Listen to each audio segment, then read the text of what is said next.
Howdy ho. So I got something in the mail today and I want to show it to y'all.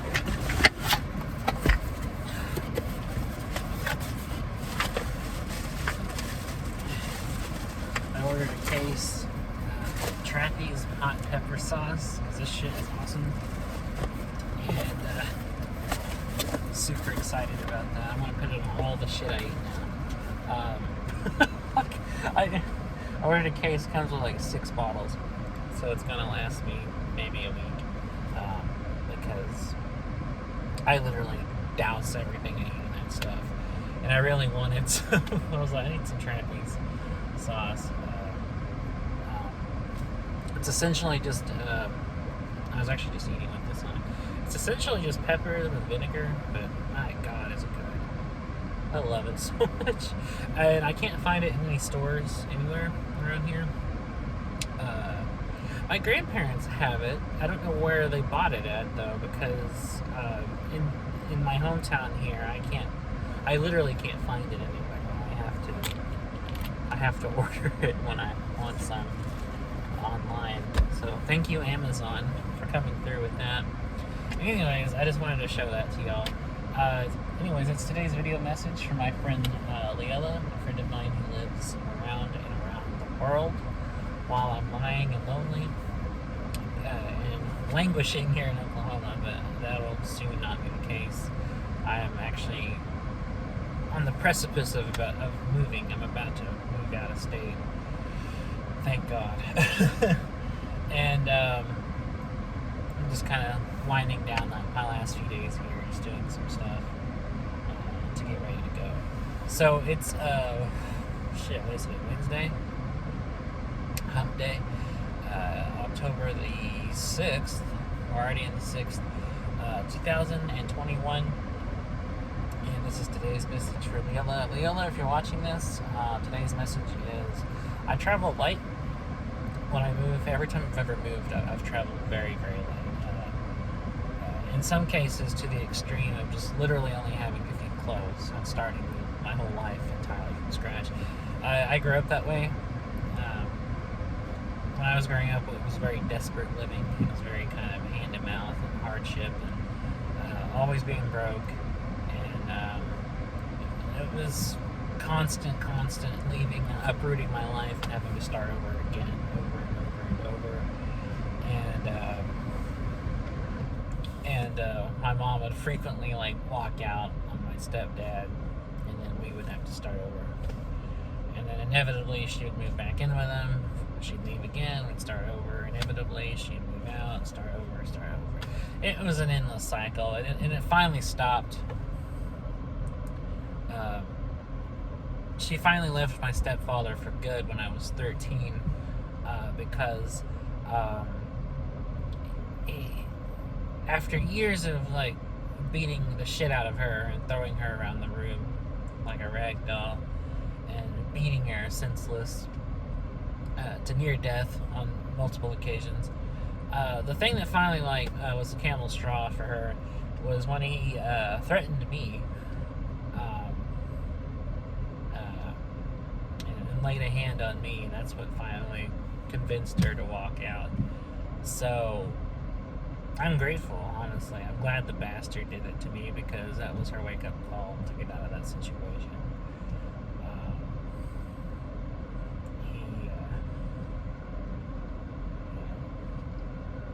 He's an awful human being. He's a piece of shit, and I have no use for him. I've never liked him because I've always known he's a creep, and she knew he was a creep. She just stayed with him because she has zero self-esteem and will take love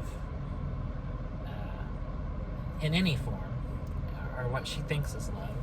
Any kind of positive attention is worth being beaten senseless to her, because she just has zero self-worth and self-respect. So I mean, she stayed and put herself through it, because that's in her mind that was not only did she deserve it, but it was nobody else would have her, she felt. So So yeah, she, was with him, and then she was with, a bunch of, stupid drug-using alcoholic asshole boyfriends for a long time, and now she's remarried to another guy who's also an asshole because she has a track record of like being with only assholes only. Except in this case, like he's not physically abusive; he's just verbally and emotionally abusive. But I mean, it's her life, it's her choice. I'm not going to tell her what to do. I've stopped trying to convince her to do anything for her own self a long time ago, and talking to her is useless. I have better results talking to a brick wall than I do talking to her. So anyways, having said all that, I think that kind of growing up that way has kind of helped me to be flexible and living, leaving when I moved, just taking the bare essentials. Because that's what I do every time. That's what I'm doing this time when I leave. I only have a couple of bags of clothes and a few books. That's it. Don't need anything else. And that's all I need. So, looking forward to starting a new life, though, in New York.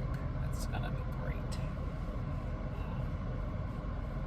And that's where I'm moving. I have a friend there who will help me out a little bit. And I'm so looking forward to being there. It's going to be great. Yeah, I'm excited, and it's honestly nice not taking a lot of stuff because, the more possessions you have, the more they weigh you down, and the more stuff you have to keep track of, and it's a lot of bullshit. And I'd rather just take, like, the bare necessities, Ugh, excuse me. Pardon me. I just ate a burger and fries, so I'm, like, belching. Plus, that Trappy sauce is, like, making me a burger. And it's really good to travel as light as possible, I feel. Because, I don't personally, I like to keep things simple. I don't like to have a bunch of stuff. I don't like to have a lot of complications. I like to have just the most bare necessities possible. And that works for me, and that's what I like. To travel as lightly as possible because I don't have to worry about all that.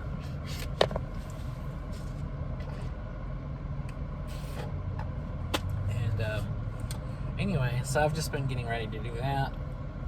I'm looking forward to getting the fuck out of here and leaving this state behind again. And this time I'm going to stay gone. Fuck this place. I'm never coming back. I know that I've said that before, but really this time I'm so fucking tired of being here. I truly mean it this time around. Man.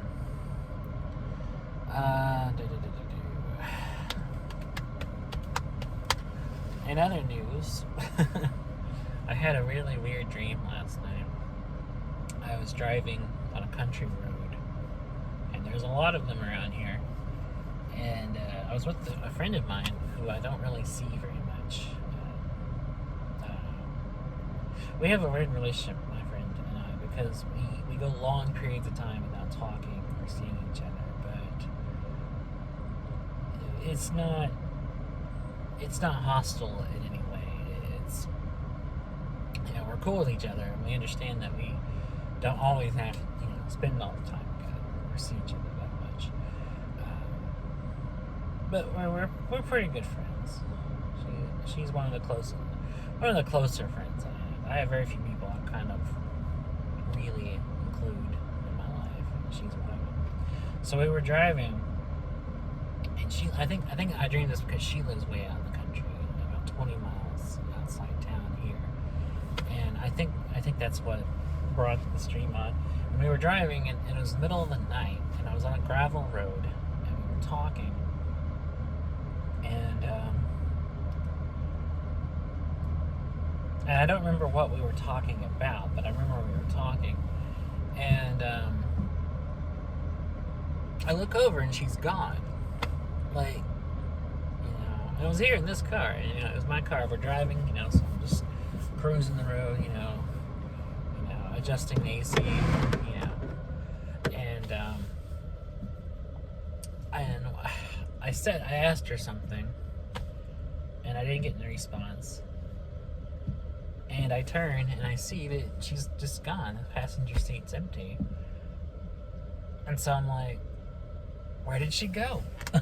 That's really what I was thinking. I was like, what happened? And so I stopped on the side of the road. There's not really a shoulder out there. It's just gravel and grass.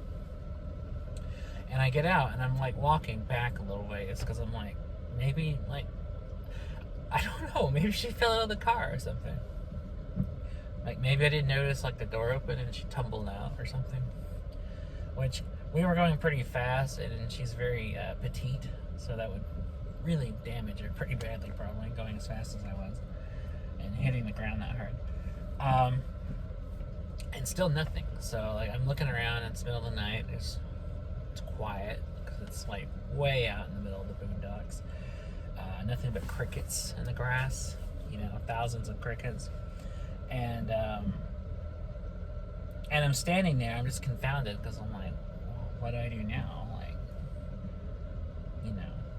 Because my dreams are, they're never lucid. I never realize I'm dreaming until I wake up. So while I'm living the dream, that's reality.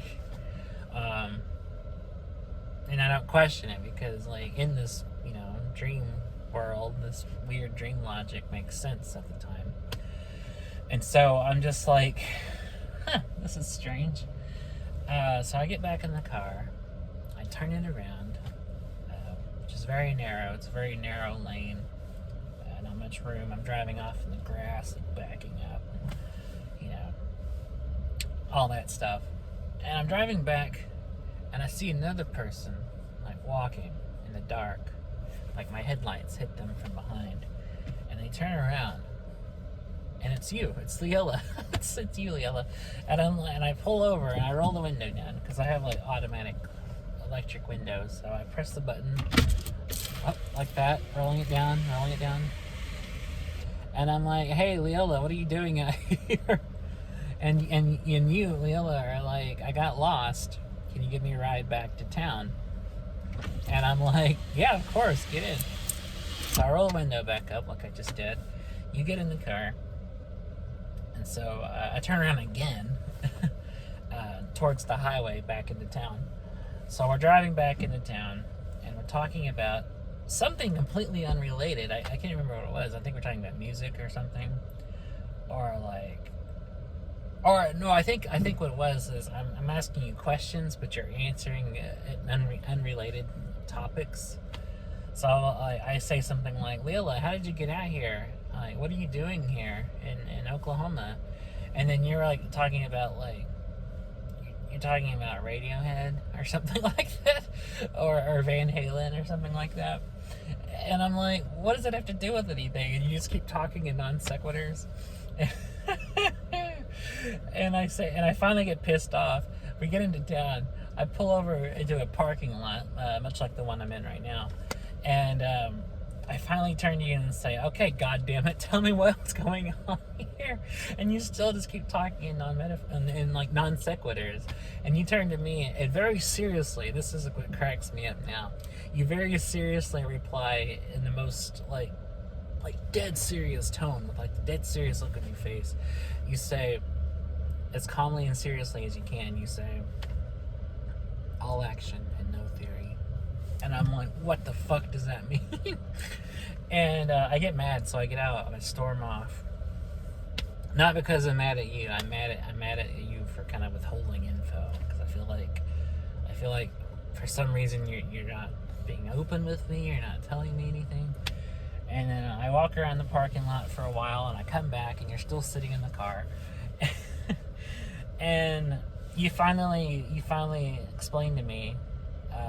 You apologize for speaking in non sequiturs, and you finally say to me, "I came to visit you as a surprise, but I got lost, and the ride from the airport dumped me out in the country, so I was trying to walk back to town, and you just happened to come along, but I felt bad, so I tried to play it off by like, you had this long explanation, and I'm like, oh, okay, okay. I mean, it was kind of made me mad that you weren't just telling me that from the start, but I mean, okay, I accept your apology and I understand. So we drive around talking for a while and listening to music. Like I put on some music on my phone and I sit it here like in the console between us. And we're listening to like Pink Floyd, and we listen to the Beach Boys and Brian Wilson, and listen to Elvis Costello and They Might Be Giants and The Pillows and a bunch of other stuff. And we just talk about it, and that's kind of all I remember. I think I woke up after that, or it went on longer, and I just forgot the rest of the details. But that's the weird dream. And I usually never remember my dreams ever. Like usually, everyone dreams, of course, when they enter REM sleep. But not everybody remembers their dreams, and I'm one of those people that typically, for the most part, doesn't remember what I dream about. Except this. There's a few times I've remembered dreams. I once had a dream where I was in a gas station and I was being robbed. Like this guy with a gun came in and like held up the place, and there was a bunch of other people in there. We were all freaking out, and I was part of the crowd, and we were all scared. We all thought we were gonna get shot. And abruptly, like out of nowhere, Neil Young comes in and stops the robbery, and he's like, "Hold it right there, robber," or something like that. And and he beats the shit out of him with a guitar. And then the cops come and arrest the robber. And it was 70s Neil Young. It was young Neil Young. Like Neil Young in like his heyday Neil Young. And it was very strange, but it was a very nice dream. And I've had a few nightmares, I remember. Like I've had ones where I'm like free falling, like that old chestnut. And I've had dreams where like I'm being chased by somebody or something. Stuff like that. But I don't typically remember dreams when I wake up. They have to really stand out or be weird enough for me to remember them. So, I guess, I don't know, just that was a very odd dream, and it probably speaks a lot of metaphorical things about subconscious stuff. Not that I really think you would withhold any info from me or anything. I don't think you would do that, but my brain's weird. Also, I have a pair of scissors in the car. Always keep a pair of scissors handy in the car with you, because they serve a lot of purposes. You can open packages or open letters, or if you have like tags on like something you buy, you can clip them off. Or I've actually had a lot of uses for these, so I just started keeping them in the car. Also, they're good protection. So if like somebody tries to rob you or something, tries to open the car door with you sitting in it, you can just like jab them, But I definitely recommend keeping scissors in the car. So. Anyways, I guess that's it for today. I didn't really have a whole lot to talk about. I just wanted to talk about the dream and talk a little bit about moving and all that stuff. And also just to show you my awesome trapeze purchase. So I'll be back tomorrow, to do another one of these videos like I try to do every day. And it's going to be fun. We're going to have a blast. And I appreciate you always being there for me, Lilla, and talking to me, and just being like the closest and best friend. What the fuck? Why are people honking? Who are they honking at? Why are they honking? Fuck them. And I appreciate you being like the best and closest friend I've ever had, Lilla, and I appreciate everything you do for me. And I appreciate just all the ways you're there for me, and all the ways that you mean to me, and all that stuff. I don't know.